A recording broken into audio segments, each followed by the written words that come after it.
Você já foi julgado injustamente quando mais precisava de consolo? No capítulo 11 do livro de Jó, surge uma voz que, em vez de confortar, traz julgamento e frieza. Mas por trás dessas palavras há uma lição poderosa. Nem todo o silêncio de Deus é ausência e nem toda crítica vem do céu. Fique até o fim, porque esta mensagem vai abrir seus olhos para entender como Deus enxerga o seu coração, mesmo quando o mundo o acusa. Zofar, o naamatita, não conseguia mais conter sua indignação. Levantou-se com vigor, seu rosto avermelhado pela emoção, e apontou o dedo em direção a Jó. Sua voz ecoou pelo vale árido, onde os 4 homens se encontravam, carregada de reprovação e certeza absoluta. Acaso essa multidão de palavras ficará sem resposta? Começou Zofar, sua voz tremendo de irritação. Será que esse homem eloquente será considerado justo apenas por sua verborragia? Tuas mentiras farão os homens se calarem? Zombarás sem que ninguém te envergonhe? Ele caminhou de um lado para outro, gesticulando dramaticamente. Tu afirmas, minha doutrina é pura e sou limpo aos olhos de Deus. Mas quem dera que Deus falasse, que ele abrisse seus lábios contra ti, que te revelasse os segredos da sabedoria, pois ela tem muitos aspectos. Saberias então que Deus te cobra menos do que tua iniquidade merece. As palavras de Zofar cortavam o ar como lâminas afiadas. Ele estava convencido, completamente persuadido de que Jó ocultava algum pecado terrível. Em sua mente não havia outra explicação possível para tanto sofrimento. O universo, pensava ele, operava em perfeita justiça matemática. Pecado sempre resultava em castigo, e bênção sempre era recompensa pela retidão. Podes tu sondar as profundezas de Deus? Continuou Zofar, sua voz subindo uma oitava. Podes alcançar a perfeição do Todo-Poderoso? É mais alta que os céus. O que podes fazer? É mais profunda que o Sheol. O que podes saber? Sua medida é mais longa que a terra e mais larga que o mar. Zofar pintou um quadro grandioso da onisciência divina. Se ele passa e prende alguém e convoca uma assembleia, quem pode impedi-lo? Pois ele conhece os homens vãos, vê a iniquidade e não a considerará. O homem vão adquirirá entendimento quando um jumentinho montês nascer homem. Então, num tom que ele considerava pastoral e gentil, Zofar ofereceu o que acreditava ser o caminho para a restauração de Jó. Se tu preparares o teu coração e estenderes as mãos para ele, se há iniquidade na tua mão, lança-a para longe de ti. E não deixes habitar a injustiça nas tuas tendas. Então levantarás o teu rosto sem mácula, estarás firme e não temerás. Suas palavras ganharam um tom quase poético, uma visão idílica da vida que aguardaria Jó se apenas ele confessasse seu pecado oculto. Esquecerás os teus trabalhos e te lembrarás deles como de águas que já passaram. A tua vida será mais clara que o meio-dia. Embora haja trevas, será como a manhã. Estarás confiante, porque haverá esperança. Olharás em redor e repousarás seguro. Deitar-te-ás, e ninguém te espantará, e muitos suplicarão o teu favor. Mas então sua voz se tornou sombria novamente, ameaçadora. Porém os olhos dos perversos desfalecerão, e para eles não haverá refúgio. A sua esperança será o expirar da alma. Quando Zofar finalmente se sentou, um silêncio pesado pairou sobre o grupo.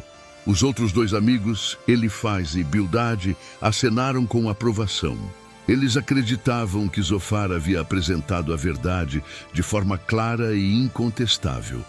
Jó permaneceu quieto por alguns momentos, seus olhos fechados, respirando profundamente.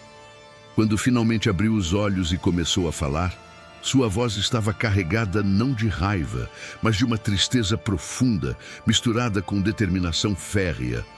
Sem dúvida, vós sois o povo, começou Jó com sarcasmo evidente em cada palavra. E convosco morrerá a sabedoria.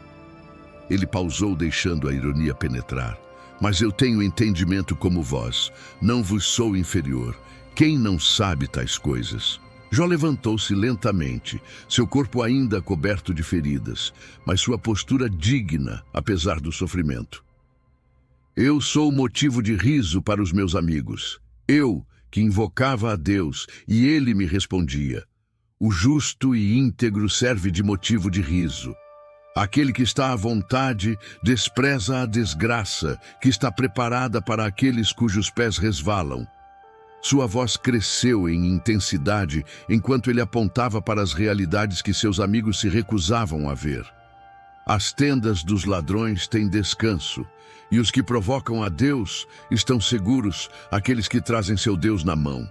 Mas pergunta agora às bestas, e elas te ensinarão, e às aves dos céus, e elas te informarão, ou fala com a terra, e ela te instruirá. Até os peixes do mar te declararão. Jó começou a descrever a soberania absoluta de Deus, não para defendê-lo como seus amigos faziam de forma simplista, mas para mostrar que os caminhos divinos transcendiam suas teologias restritas. Quem não sabe, por todas estas coisas, que a mão do Senhor fez isto? Em sua mão está a alma de todo ser vivente e o espírito de todo o gênero humano. Ele olhou diretamente para Zofar. O ouvido não prova as palavras, assim como o paladar prova o alimento. Com os anciãos está a sabedoria, e na longevidade o entendimento. Mas com Deus estão a sabedoria e a força. Dele são o conselho e o entendimento. Jó então pintou um quadro poderoso do domínio divino sobre todas as estruturas humanas de poder e conhecimento. Eis que ele derriba e não se reedifica, encerra o homem e não se lhe abre. Ele retém as águas e elas secam, solta-as e elas transtornam a terra. Com ele está a força e a sabedoria. Seu é o que erra e o que faz errar. Sua lista continuou. Uma catalogação impressionante do poder divino de subverter toda a ordem humana. Aos conselheiros leva despojados de seu conselho e aos juízes faz desvairar. Solta o cinto dos reis e ata o cinto aos seus lombos. Aos sacerdotes leva despojados e aos poderosos transtorna. Aos que são dignos de confiança tira a fala e remove o discernimento dos anciãos. Derrama desprezo sobre os príncipes e afrouxa o cinto dos fortes. Jó estava demonstrando que entendia a majestade de Deus tão bem quanto, ou melhor que seus acusadores. Das trevas traz à luz as coisas profundas e faz sair para a luz a sombra da morte. Multiplica as nações e as destrói, dispersa as nações e de novo as congrega. Tira o entendimento aos chefes dos povos da terra e os faz vaguear pelos desertos sem caminho. Nas trevas andam as apalpadelas sem luz e os faz cambalearem como ébrios. Então Jó virou-se completamente para seus três amigos, sua voz agora cheia de desafio. Eis que tudo isto viram os meus olhos, e os meus ouvidos o ouviram e entenderam. O que vós sabeis, também eu o sei, não vos sou inferior. Mas então sua voz mudou, tornando-se mais determinada, mais resoluta. Contudo, eu falarei ao Todo-Poderoso e quero defender-me perante Deus. Vós, porém, sois inventores de mentiras e médicos que não valem nada, todos vós. A acusação era direta e devastadora. Os homens que vieram para consolá-lo haviam se tornado seus torturadores, aplicando remédios falsos para uma condição que não compreendiam. Oxalá vos calasseis de todo, isso seria a vossa sabedoria. Ouvi agora a minha defesa e escutai os argumentos dos meus lábios. Jó desafiou a própria integridade teológica de seus amigos com perguntas penetrantes. Acaso falareis iniquidade por Deus e por ele falareis engano? Fareis acepção da sua pessoa? Contendereis por Deus? Ser-vos-ia bom que ele vos esquadrinhasse? Zombareis dele como se zomba de um homem? A implicação era clara e perturbadora. Ao forçarem suas conclusões pré-concebidas sobre a situação de Jó, seus amigos não estavam defendendo a Deus, mas distorcendo a verdade e agindo de forma desonesta em nome da religião. Certamente ele vos repreenderá, se em oculto fizerdes acepção de pessoas. Não vos espantará a sua majestade, e não cairá sobre vós o seu terror.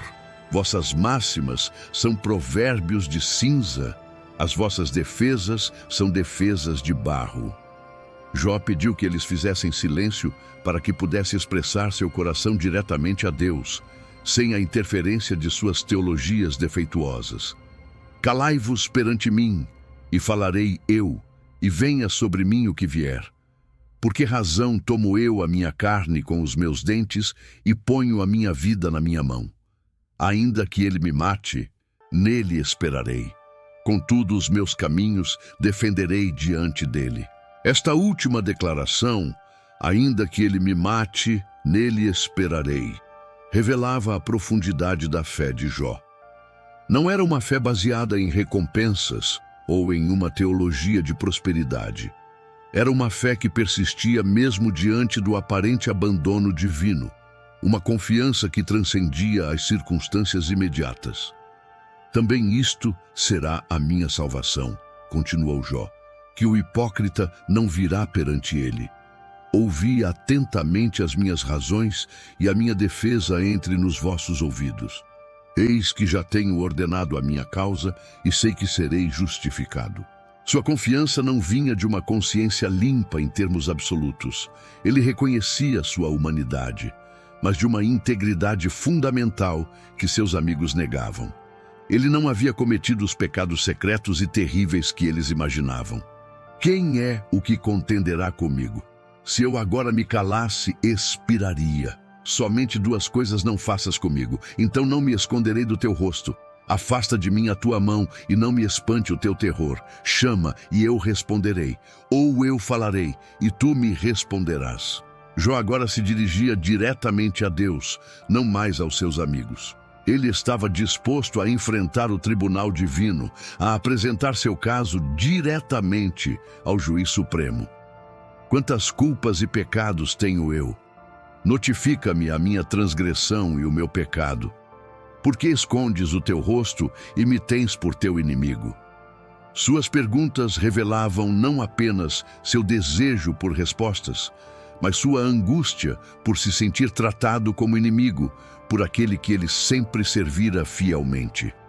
Porventura, quebrarás uma folha arrebatada pelo vento e perseguirás o restolho seco? Porque escreves contra mim coisas amargas e me fazes herdar as culpas da minha mocidade? Jó sentia como se Deus estivesse trazendo à tona cada imperfeição de seu passado, cada erro de juventude e magnificando-os além de toda proporção. Também pões no tronco os meus pés, e observas todos os meus caminhos, e marcas os vestígios dos meus pés. E eu me consumo como uma coisa podre, como uma roupa que a traça rói. A imagem final era de decomposição e futilidade. Um homem desintegrando-se sob o olhar escrutinador divino, transformando-se em nada mais que trapos comidos por insetos. Era uma visão sombria, mas honesta, de sua condição atual. O diálogo entre Zofar e Jó revelava o abismo entre duas visões de mundo. Uma que via o universo operando em termos simples de causa e efeito moral, e outra que reconhecia mistérios mais profundos na governança divina. Zofar oferecia respostas fáceis. Jó insistia em perguntas difíceis. Zofar defendia a Deus com mentiras piedosas. Jó honrava a Deus com verdade dolorosa.